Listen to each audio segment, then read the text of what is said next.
তার গলায় ঝুলছে ফাঁসির প্রতীকী দড়ি। লজ্জায় মাথা হেঁট হয়ে আছে তার। মেনে নিয়েছেন নিজের পরিণতি। হঠাৎ কোনো একটা সমস্যায় পড়ল তার গাধা। কি হয়েছে তা বোঝা গেল না ঠিক। দাঁড়িয়ে পড়ল ওটা। ধর্মবিচার সবার একজন কর্মকর্তা এগিয়ে গেল গাধাটার দিকে। কিছুক্ষণ টানাটানি করলো ওটার লাগাম ধরে। কাজ হলো না। আগের মতোই অনড় দাঁড়িয়ে থাকলো গাধাটা। শেষে ওটার পিঠ থেকে টেনে হিচড়ে নামানো হলো কাস্টেলকে। সরি নেমে যাওয়ায় সম্ভবত খুশি হলো জন্তুটা। ডেকে উঠল কর্কশ কণ্ঠে, আগে বাড়ো, দাঁড়িয়ে আছো কেন? কাস্টেলকে ধমক দিল ওই কর্মকর্তা। কিন্তু ইচ্ছা থাকলেও আগে বাড়ার উপায় নেই কাস্টেলের, কারণ তার ঠিক সামনে যারা ছিল থমকে দাঁড়িয়ে পড়েছে তারা। স্প্যানিশ নাবিক সাজা ওই 12 জনের একজন, এক জাতের কাটা গাছের ডাল জোগাড় করে রেখেছিল আগেই। কাস্টেলের গাধা নাগালে আসা মাত্র ডালটা ছুঁড়ে মেরেছে সে জন্তুটার পায়ের নিচে। ওটার একটা খুরের সঙ্গে আটকে যায় কাটা। থেমে দাঁড়াতে বাধ্য হয় ওটা। সেই সুযোগে দুভাগে ভাগ হয়ে যায় ওই 12 জন। 6 জন ঢুকে পড়ে মিছিলের ভিতরে। কাস্টেল যেখানে ছিলেন তারা কিছুটা আগেই। বাকি 6 জন জায়গা করে নিল কাস্টেল আর সেই কর্মকর্তার মাঝখানে। হচ্ছেটা কি এসব? ঘটনা বোধগম্য হচ্ছে না ধর্মবিচার সভার কর্মকর্তার কাছে। কাটাভর্তি ডাল ছুঁড়ে মেরেছিল যে লোক, ভারী একটা পাথর হাতে নিয়ে মিছিলের ভিতরে ঢুকে পড়ল সে। ওটা দিয়ে জোরে বাড়ি মারল ওই কর্মকর্তার ঘাড়ে। পাথরের বাড়ি খেয়ে হুড়মুড় করে রাস্তায় পড়ে গেল লোকটা। বাকি 5 জন ততক্ষণে ঘিরে ধরেছে কাস্টেলকে। কৌশলে বের করে ফেলেছে তাকে মিছিল থেকে। ওরা সবাই বিশালদেহী। ওদের প্রত্যেকের উচ্চতা কাস্টেলের চেয়ে বেশি। তাই হট্টগোলের মধ্যে কেউ বুঝতে পারল না কাকে সরিয়ে নিয়ে যাওয়া হলো। ধর্মবিচার সভার কর্মকর্তারা যতক্ষণে বুঝতে পারল কি ঘটেছে, ততক্ষণে কাস্টেলকে নৌকায় তুলে ফেলেছে ক্যাপ্টেন স্মিথের 12 জন লোক। মার্গারেটের মেড দেখতে পেয়েছে ঘটনাটা। হুইসেল বাজিয়ে সতর্ক করল সে জাহাজের অন্য নাবিকদের। সঙ্গে সঙ্গে তুলে নেওয়া হলো নোঙর। চিৎকার করে উঠল ধর্মবিচার সভার বেশ কয়েকজন কর্মকর্তা। সতর্ক করে দিল প্রহরীদের, জানিয়ে দিল কি করতে হবে ওদের। সঙ্গে সঙ্গে অস্ত্র উঁচিয়ে জাহাজটার উদ্দেশ্যে ছুট লাগালো কয়েকজন সৈন্য। লড়াই শুরু হয়ে গেল সেভিলের জাহাজ ঘাটায়। নৌকার দাঁড় টানা যাচ্ছে না, কারণ কয়েকজন সৈন্য নেমে পড়েছে পানিতে, ঘিরে ধরেছে নৌকাটা। তবে শরীরের অর্ধেকটা পানিতে ডুবে থাকার কারণে সুবিধাজনক অবস্থায় নেই ওরা। সুযোগ বুঝতে পারল নৌকার নাবিকরা। দাঁড় রেখে দিয়ে তলোয়ার হাতে নিল ওরা। পানিতে নামা সৈন্যদের বিরুদ্ধে অশ্লীল লড়াই শুরু করে দিল।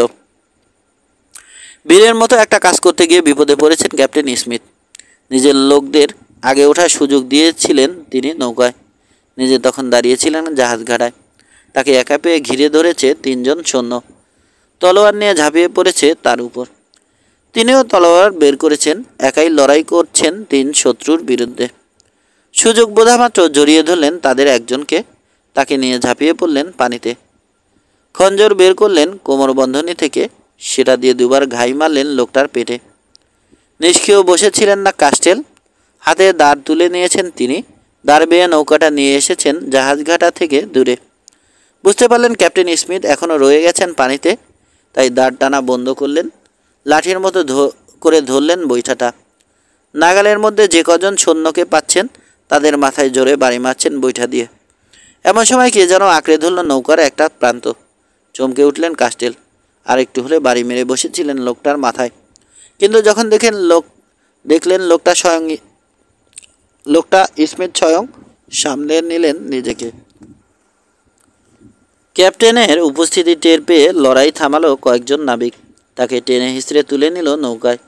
হাতে দাঁড় নাও সবাই। হেরে গলায় চেঁচিয়ে আদেশ দিলেন তিনি, যত জলদি সম্ভব জাহাজে যেতে হবে আমাদেরকে। ক্যাপ্টেনের কথা মতো কাজ করলো নাবিকরা। তলোয়ার ছেড়ে দিয়ে দাঁড় হাতে নিয়েছে তারা।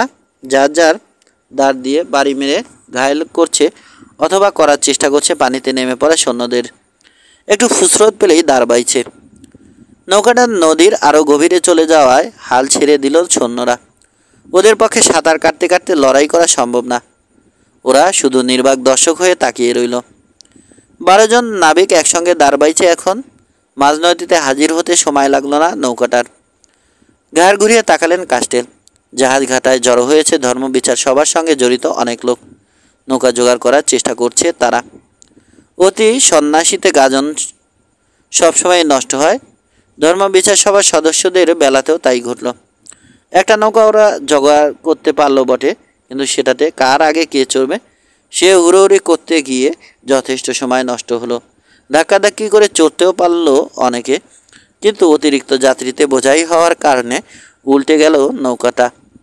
ততক্ষণে মার্গারেটের কাছে চলে গেছে কাস্টেলদের নৌকা। সেভিলের জাহাজঘাটা থেকে সৈন্য বোঝাই একটা নৌকা যতক্ষণে রওনা হলো নদী মোহনার দিকে, ততক্ষণে মার্গারেটের গায়ে ভিড়েছে কাস্টেলদের নৌকা। ডেক থেকে দড়ির মই ছুড়ে দেওয়া হয়েছে ওটার আরোহীদের জন্য। একদিক দিয়ে ডেকে উঠলেন কাস্টেলরা, আরেক দিক দিয়ে সবগুলো পাল তুলে দেয়া হলো মার্গারেটের। জোরালো বাতাস বইছে নদী মোহনায়, ফুলে উঠল সবগুলো পাল। খোলা সমুদ্রের দিকে যেন উড়াল দিল জাহাজটা। ক্লান্তির কোনো লক্ষণ দেখা যাচ্ছে না স্মিথের মধ্যে। এগিয়ে গিয়ে হাল ধরলেন তিনি। গভীর সমুদ্রে চলে আসার পর চিৎকার করে বললেন, ইংল্যান্ডের পতাকাটা উড়িয়ে দাও প্রধান মাস্তুলে। সঙ্গে সঙ্গে পালিত হলো তার আদেশ। পতপত করে উঠছে পতাকাটা। সেটা দেখে খুশিতে চিৎকার করে উঠল জাহাজের সবাই। ঘাড় ঘুরিয়ে তাকালেন কাস্টেল। ক্রমেই পেছন থেকে আরও পেছনে পড়ে যাচ্ছে স্পেনের উপকূল। কাস্টেলদের পালানোর খবর এখনও হয়তো পৌঁছায়নি ফার্ডিনান্ড বা ইসাবেলার কাছে, অথবা পৌঁছালেও স্প্যানিশ কোনো জাহাজকে পশ্চাদাপনের আদেশ দেননি তারা।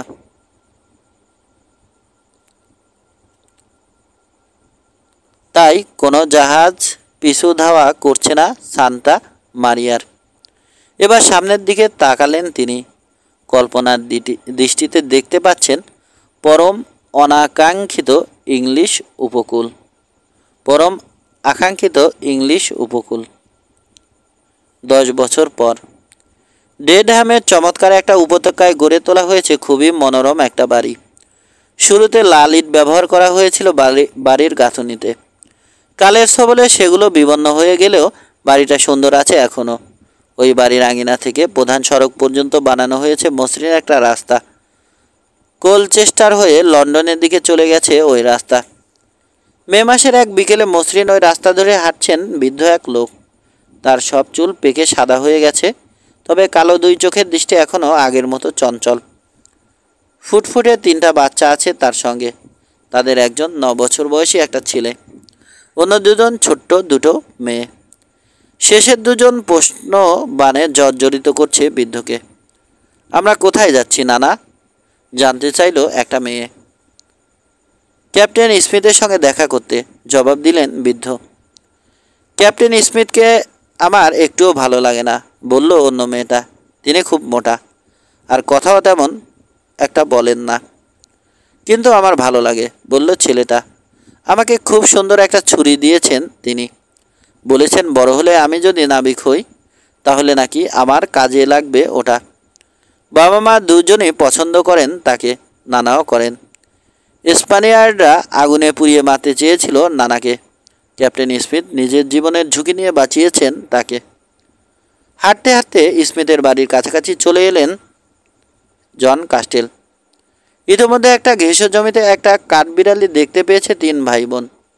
ওটা কোনো গাছে উঠে পড়ার আগেই ওটাকে ধরার জন্য ছুট লাগিয়েছে ওরা। বাড়ির বাইরে একটা বেঞ্চ আছে, সেটাতে বসে আছেন ক্যাপ্টেন স্মিথ। নির্নিমেষ তাকিয়ে আছেন সামনের দিকে, কিন্তু তার দৃষ্টির শূন্যতা বলে দিচ্ছে আসলে কিছুই দেখছেন না। কাস্টেলের উপস্থিতি টের পেলেন তিনি, কিন্তু ঘাড় ঘুরিয়ে তাকালেন না। প্রায় প্রতিদিনই এই সময়ে তার সঙ্গে দেখা করার জন্য আসেন কাস্টেল। গতকাল আসেননি যে, বললেন স্মিথ। সন্ধিবাতের ব্যথাটা ইদানিং পেয়ে বসেছে আমাকে। হঠাৎ হঠাৎ এমন ব্যথা ওঠে যে নড়াচড়া করাই মুশকিল হয়ে যায়। ক্যাপ্টেনের পাশে বসে বললেন কাস্টেল। এখানে আসার সময় আপনার কথা বলছিল আমার নাতি নাতনিরা। তখন মনে পড়ে গেল স্পেনের সেই দিনগুলোর কথা। মাথা ঝাঁকালেন স্মিথ। আমার কি মনে হয় জানেন? আমার মনে হয় আপনার মেয়েকে পছন্দ করে ফেলেছিলেন রানী ইসাবেলা। আমরা আপনাকে নিয়ে পালিয়ে আসব, অথচ আমাদের পেছনে কোনো জাহাজ লাগাবেন না তিনি, এমনকি কোনো নালিশও জানাবেন না ইংল্যান্ডের রাজার কাছে। ব্যাপারটা যতবার ভাবি ততবার অবাস্তব মনে হয় আমার কাছে। ধর্মবিচার সবার হাতে তুলে দিয়েছিলেন তিনি আপনাকে। তারা আপনাকে আগুনে পুড়িয়ে মারতে পারেনি, তার বেশি যেতে দেননি রানী। ব্যাপারটা হয়তো রানী ইসাবেলা আসলে সাংঘাতিক চালাক এক মহিলা। মনে আছে কিভাবে কবজা করেছিলেন তিনি কার্লোস ডি আগুইলারকে? স্পেনের সিংহাসনের উপর নজর পড়েছিল লোকটার, কিন্তু সিনিয়র পিটারের মাধ্যমে ওই লোককে ডুয়েলে পরাজিত করিয়েছেন তিনি। তারপর এমন এক চাল চেলেছেন যার ফলে সিনিয়রা বেটিকে স্ত্রী হিসেবে মেনে না নিয়ে কোনো উপায় ছিল না লোকটার। ক্ষমতা খর্ব করা হয়েছিল তার। স্পেনের সিংহাসনের দিকে আর কখনো আর চোখে তাকানোরও সুযোগ পায়নি সে। ওর সঙ্গে যারা হাত মিলিয়েছিল ষড়যন্ত্রে, শুনেছি তাদের অনেকেই নাকি চিরদিনের জন্য হারিয়ে গেছে স্পেনের নাম না জানা কোনো পাতাল কারাগারে। আর সম্ভবত ওই ষড়যন্ত্রের খবর ফাঁস করে দিয়েছিলেন বলেই সিনোরা মার্গারেটকে মনে ধরে গিয়েছিল রানীর। বার্নালদেজের সঙ্গে দেখা হয় না অনেক দিন। কেন? প্যারিসে আছেন না তিনি এখনও? আপনি পালানোর পর ধরপাকড়ের ভয়ে সেভিল ছেড়ে চলে যান তিনি ফ্রান্সে, থিত হন সেখানেই। পরে আপনার থেকে টাকা ধার নিয়ে ব্যবসা শুরু করেন। কথা শেষ করতে পারলেন না স্মিথ। কাস্টেলের নাতি নাতিরা হই হই করতে করতে হাজির হয়ে গেছে। সাবধান, চেঁচিয়ে উঠলেন স্মিথ। আমার ফুলের বাগানের যাতে কোনো ক্ষতি না হয়। ফুলের বাগানের কোনো ক্ষতি করল না কাস্টেলের নাতি নাতনিরা, কিন্তু তার দুই নাতনি স্মিথের উদ্দেশ্যে ভেংচি কাটতে দ্বিধা বোধ করল না। দূর দিগন্তে ধুলোর একটা মেঘ দেখা গেল এমন সময়। তেজি কয়েকটা ছুটন্ত ঘোড়া টেনে নিয়ে আসছে একটা ঘোড়ার গাড়িকে। কৌতূহলে হয়ে উঠলেন কাস্টেল আর স্মিথ। ওরকম রাজকীয় কোনো ঘোড়ার গাড়ি সচরাচর দেখা যায় না ডেডহামে। তাদের সামনে এসে হাজির হলো গাড়িটা। এক সময় দরজা খুলে নামলো মাঝবয়সী এক ভদ্রমহিলা আর ছোট একটা ছেলে। কালো রেশমের চমৎকার পোশাক পরে আছে মহিলাটা, এক হাতে ধরে রেখেছে ছেলেটার হাত। দেখে বেশ সাহসী মনে হচ্ছে ছেলেটাকে। 7-8 জন চাকর চাকরানিও নামলো গাড়ি থেকে। বেটি! খুশির আতিশয্যে চিৎকার করে উঠলেন কাস্টেল। এদিক ওদিক তাকাচ্ছিল বেটি। কাস্টেলের মুখে নিজের নাম শুনে চিনতে পারল তাকে। ছুটে এলো সঙ্গে সঙ্গে। নাম ধরে ডেকে নাতি নাতনিদের জড়ো করলেন কাস্টেল। বললেন, এখনই বাসায় যাও তোমরা, ডেকে নিয়ে এসো তোমার বাবা মাকে। ওরা নিশ্চয় পিটার আর মার্গারেটের ছেলে মেয়ে, বলল বেটি। ছেলেটা দেখতে হয়েছে বাবার মতো, আর মেয়ে দুটো মার মতো। কিছুক্ষণের মধ্যেই হাজির হয়ে গেল মার্গারেট আর পিটার। মার্গারেটের কোলে আরেকটা বাচ্চা। বেটি কেন? ও কিভাবে এসেছে? জানতে চাইল না ওই দুজনের কেউই, বরং বেটিকে নাগালে পাওয়া মাত্র জড়িয়ে ধরল বেটির ছেলেটাকেও। একজন মহিলা অ্যাটেন্ডেন্ট আছে বেটির সঙ্গে। নেকাবে চেহারা ঢেকে রেখেছে সে। এক নজর দেখলেই বোঝা যায় মেয়েটা বেটির চাকরানিদের চেয়ে আলাদা। ওর দিকে ভালো মতো তাকালো পিটার। চিনতে পারল মেয়েটা আসলে কে।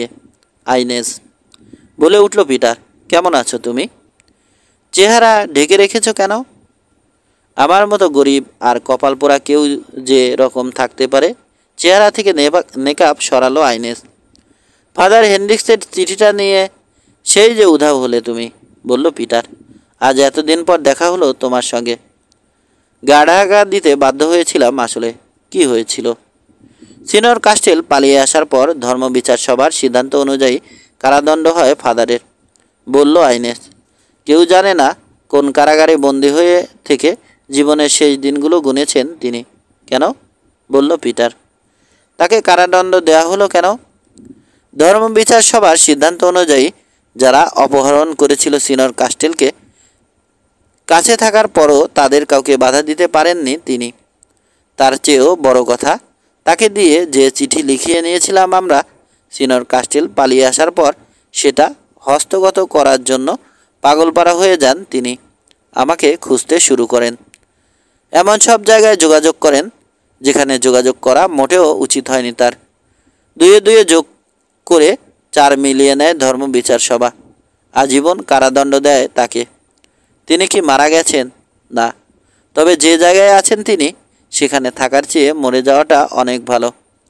কিন্তু তুমি কোথায় ছিলে এতদিন? আমি সেভিল থেকে গোপনে পালিয়ে চলে যাই মার্চিওনিস অব মোরেলার কাছে, তার শরণাপন্ন হই। এই কবছর তার অ্যাটেন্ডেন্ট হিসেবেই কাজ করেছি। মার্কুইস অব মোরেলার খবর কি? তিনি মারা গেছেন। মারা গেছেন বলো কি? মাথা ঝাঁকালো আইনেস। আপনার বিরুদ্ধে ডুয়েলে পরাজিত হয়েছিলেন তিনি। তারপরও সব আঘাত সামলে নেন। তার ক্ষতও সেরে ওঠে আস্তে আস্তে। কিন্তু তখন নতুন একটা ক্ষত পেয়ে বসে তাকে। নতুন ক্ষত? আবারও মাথা ঝাঁকালো আইনেস। মানসিক ক্ষত। তিনি তখন পরাজিত, অপমানিত, ক্ষমতা খর্ব করা হয়েছে তার। দোসরদের অনেককে হারিয়েছেন তিনি তখন। সুযোগ বুঝে তাকে পেয়ে বসে নিন্দুকেরা।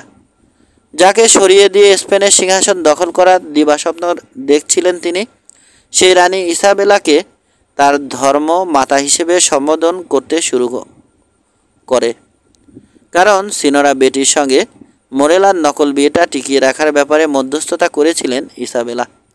যা হোক, মার্সিওনিস অব মোরেলাকে স্ত্রী হিসেবে মেনে নিতে রাজি ছিলেন না মার্কুইস মোটেও। কিন্তু জীবন বাঁচানোর তাগিদে তাই করতে হয় তাকে। এত বড় অপমান মেনে নিতে পারেননি তিনি। মানসিকভাবে ভেঙে পড়েন। ভেঙে পড়ে তার স্বাস্থ্য। শেষে দুরারোগ্য এক অসুখ বাসা বাঁধে তার শরীরে। বেশ কয়েক বছর ওই অসুখে ভুগবার পর বছরখানেক আগে শেষ নিঃশ্বাস ত্যাগ করেছেন তিনি। বেচারা। পিটারের কণ্ঠে বেদনা। এত যন্ত্রণা পেয়ে মরার চেয়ে আমার তলোয়ারের কোপে মরে যাওয়াটাই বোধহয় ভালো ছিল ওর জন্য। আরও একবার প্রমাণিত হলো, যে অন্যকে বিপদে ফেলতে চায় শেষ পর্যন্ত তারই বিপদ হয়। মার্কুইস অব মোরেলার মৃত্যুর পর মার্সিওনিস অব মোরেলা হিসেবে স্বীকৃতি আদায় করে নিতে দেরি করেননি সিনোরা বেটি। রানী ইসাবেলার কাছে আবেদন করেন তিনি। রানীও সে আবেদন মঞ্জুর করে নেন। তার আগেই মার্কুইস অব মোরেলার ওরসে একটা পুত্র সন্তানের জন্ম দিয়েছেন তিনি। এখন সুখেই আছেন ছেলেটাকে নিয়ে। এবার তোমার কথা বলো। বিয়ে করেছ? না। কেন? অনেক পুরুষ মানুষ দেখেছি আমি এ জীবনে, কিন্তু একজন বাদে তাদের কাউকেই মনে ধরেনি আমার। যাকে পছন্দ হয়েছিল তাকে মনের কথাটা বলতে চেয়েছিলাম, কিন্তু কথা শেষ না করে থেমে গেল আইনেস। ক্যাপ্টেন স্মিথের বাড়ির পেছনে খুব সুন্দর একটা বাগান আছে, সেদিকে তাকিয়ে আছে। কিছুক্ষণ তাকিয়ে থাকার পর বলল, স্যার পিটার, আমার সঙ্গে কি ওই বাগানে যাবেন আপনি? বাকি কথা না হয় ওখানেই বলি আপনাকে। ঘাড় ঘুরিয়ে তাকালো পিটার, দেখলো বাগানটা। সঙ্গে সঙ্গে অতীতের কথা মনে পড়ে গেল ওর। লাল হয়ে গেল ওর দুগাল। হেসে ফেলে বলল, বাসায় চলো আইনেস। ওই বাগানে তোমাকে যতটা না স্বাগত জানাতে পারবো আমি, আমার পরিবার তার চেয়ে অনেক বেশি স্বাগত জানাতে পারবে তোমাকে। তোমার সঙ্গে একা আর কখনো কোনো বাগানে যাব না আমি। সমাপ্ত।